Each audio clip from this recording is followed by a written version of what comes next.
And in a crowded craft brewing industry, one Treasure State company manages to stand out. Lewis & Clark Brewing Company started in the capital city more than a decade ago and has come to gain national recognition. MTN's Jacob Fuhrer shows us this Montana-made business continues to expand and one day could be seen on shelves around the globe.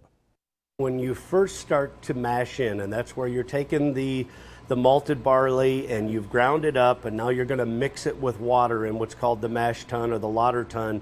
The smells that generates in the morning are something that even to this day I still just walk through the brewery and stop once in a while and take a big whiff and say, wow, this is why I do what I do. Lewis & Clark Brewery owner Max Pigman took over Sleeping Giant Brewery 16 years ago, renaming it Lewis & Clark after the county and the famous explorers. But his interest in brewing started outside U.S. borders. I was stationed in the military. I was in the Air Force over in Japan and had a hard time finding good beers, and so I started home brewing here in Helena.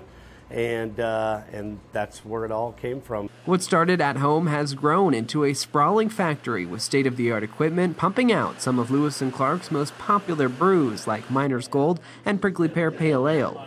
The best thing about it is the qualities. As craft brewing took off, Lewis & Clark rode the wave, switching from bottles to cans and seeing dramatic increases in sales. Last year, the brewery added a $9 million expansion, increasing production 6 times over. Now the summer months are very important to Lewis & Clark. It's when they do about 50% of their business. To give you an idea, all of these kegs here are empty. They've come back from restaurants in Montana in just the last 2 weeks. But as the scale increases, the familiar taste, Max assures us, stays the same.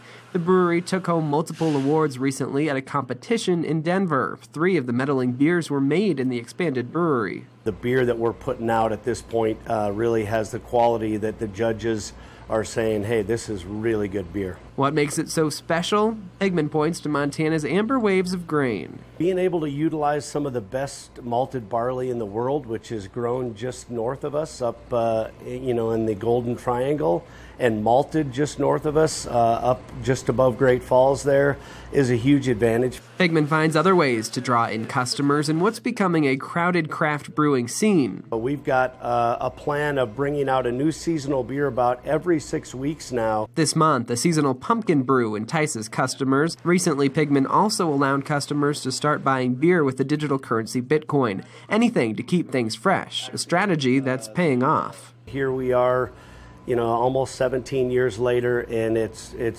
beyond my wildest dreams, and it's just really a blessing. It actually tastes really good.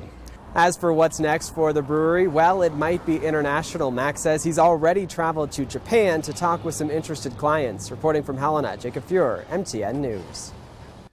Jacob tells us Lewis & Clark currently distributes to all of Montana, Idaho, and eastern Washington, and the beer will soon be available in Wyoming.